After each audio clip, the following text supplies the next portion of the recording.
हमारे पार्लियामेंट में 43% पर्सन ऐसे हैं जिनके ऊपर क्रिमिनल चार्जेस हैं और 29% क्रिमिनल चार्जेस तो काफी सीरियस हैं, जैसे कि मर्डर हो गया, फरोती हो गया, रेप हो गया।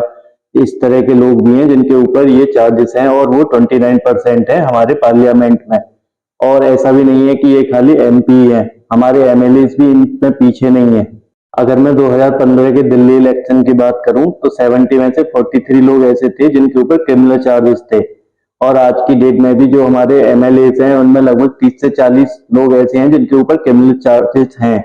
और ये वो चार्जेस नहीं है कि किसी ने आरोप लगा दिए तो लोगों पे चार्जेस लग गए। ये वो चार्जेस हैं जिसमें पुलिस गई है, उन्होंने एविडेंस मिले हैं, आई विटनेस ने कंफर्म किया है, तो ये सीरियस चार्जेस हैं। देखने में तो ये प्रॉब्लम बहुत छोटी सी है कि पार्टीज क्रिमिनल को टिकट ना दें और लोग क्रिमिनल्स को वोट ना दें, लेकिन इसी के लिए 1991 से लड़ाई चल रही है और अभी तक जारी है। 1991 में एसोसिएशन फॉर डेमोक्रेटिक रिफॉर्म ने इनके खिलाफ पीआईएल डाली, जिसे आज हम एडीआर के नाम से भी जानते हैं, दिल्ली हाई कोर्ट में। और दिल्ली हाई कोर्ट ने इसे एक्सेप्ट भी कर लिया।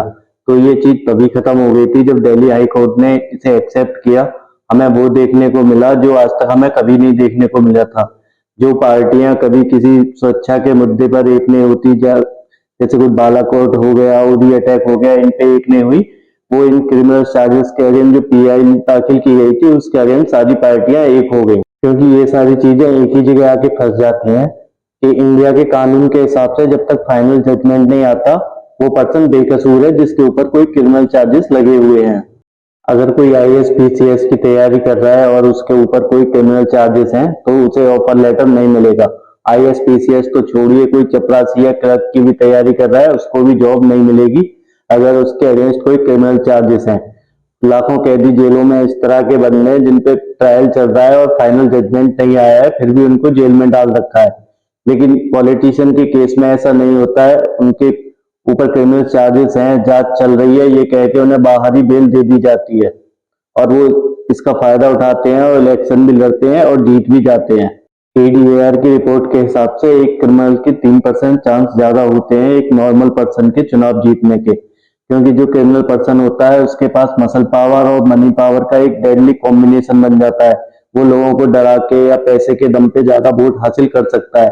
और अगर पार्टी के लिए फंडिंग करनी हो, पार्टी के लिए लोग इकट्ठा करने हो, तो भी वो एक क्रिमिनल केसेस वाला पर्सन इजिली कर सकता है, क्योंकि उसका उस संसदीय क्षेत्र में अपना दबदबा रहता है, लोग उससे डरते हैं। इसीलिए ऐसे लोग पार्टी की पहली पसंद बन जाते हैं। पार्टी की तो मजबूरी समझ में आती है कि चलो उन्हें वोट चाहिए, अपने कैंडिडेट को जिताना है, इसलिए वो क्रिमिनल्स को सेलेक्ट करते हैं। लेकिन आम लोगों की क्या मजबूरी होती है, वो जाति के हिसाब में पढ़ के या किसी अलग हिसाब से कि अपने समाज का है ये सोच के उसी क्रिमिनल को वोट दे देते हैं कि ये उनके समाज का है, उनकी जाति का है, तो उन्हें आगे चल के फायदा पहुंचाएगा। और आप क्लोजली ऑब्जर्व करो तो हर एक नेता आपको यही तो समझाने की कोशिश कर रहा है कि सिस्टम तो सारा खराब है, सिस्टम में ये कमियां हैं और मैं इन कमियों को दूर कर दूंगा और आपको अच्छी तरह से आपका ख्याल रखूंगा। और आजकल जो पॉलिटिकल पार्टीज हैं उनका भी एक चुनाव जीतने का सुपरहिट फॉर्मूला तैयार हो गया है कि आप जिस एरिया में चुनाव है उसकी जाति जनगणना कर लो और वहां से उस जाति का एक दबंग या जो बाहुबली है, जो ज्यादा पैसे वाला है, जिसकी पावर ज्यादा है उस इलाके में, उसको सेलेक्ट करके उसको खड़ा कर दो, तो वो इजिली वहां से चुनाव जीत जाएंगे। अकॉर्डिंग टू सीएमएस रिपोर्ट 2019 का जो लोकसभा इलेक्शन था उसमें लगभग 50,000 करोड़ रुपए इन्वॉल्व थे जो मार्केटिंग कैंपेन पे या वोट लेने के लिए खर्च किए गए थे। तो आप खुद सोच के देखिए, जो पार्टियां इतना रुपया खर्च कर रही हैं तो क्या वो अपना रिटर्न ऑफ इन्वेस्टमेंट नहीं देखेंगी? तो क्या वो आपकी भलाई के लिए काम करेंगी? और वैसे आपने देखा होगा कि ये टीवी न्यूज पे या कहीं भी जो सभा होती है उसमें एक दूसरे को कितनी गालियां देते हैं, आपस में कितना लड़ते रहते हैं। लेकिन जब पार्टी फंडिंग पर क्लियरेंस की बात आती है, वहां पे ट्रांसपेरेंसी की बात आती है, तो सारी पार्टियां एक जैसा राग अलापती हैं। कोई भी पार्टी अपने जो पार्टी फंडिंग हो रही है, जो उनको पैसा मिल रहा है, उसका हिसाब नहीं देना चाहती है। अगर आप गूगल पे सर्च करोगे top 10 youngest politician in country, तो उनमें से एक भी नेता ऐसा नहीं होगा जिसका कोई पॉलिटिकल कनेक्शन ना हो।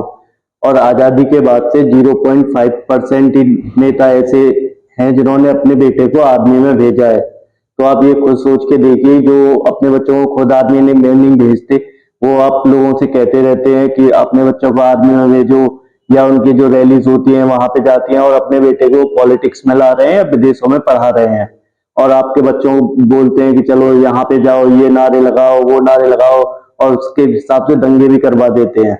और पार्टीज को भी अच्छी तरह पता है कि हम लोग केवल मंदिर और मस्जिदों के लिए ही लड़ते हैं, हमको डेवलपमेंट से या एजुकेशन से, हेल्थ केयर से घंटा फर्क नहीं पड़ता है। इसीलिए वो किसी ऐसे क्रिमिनल्स को उतार देते हैं और अपने वोट दे देते हो। अगर इन्हें रोकने का एक सिंपल सा तरीका है कि आपके कॉन्स्टिट्यूशन में अगर कोई क्रिमिनल खड़ा हो रहा है तो उसे वोट ना दें, चाहे वो आपकी फेवरेट पार्टी का हो, आपकी जाति का हो। ऐसा करके 2-4 बार भी अगर आप देखते हैं तो आप देखोगे कि अगली बार से ऐसे लोगों को टिकट मिलना ही बंद हो जाएगा और ये प्रॉब्लम ही खत्म हो जाएगी।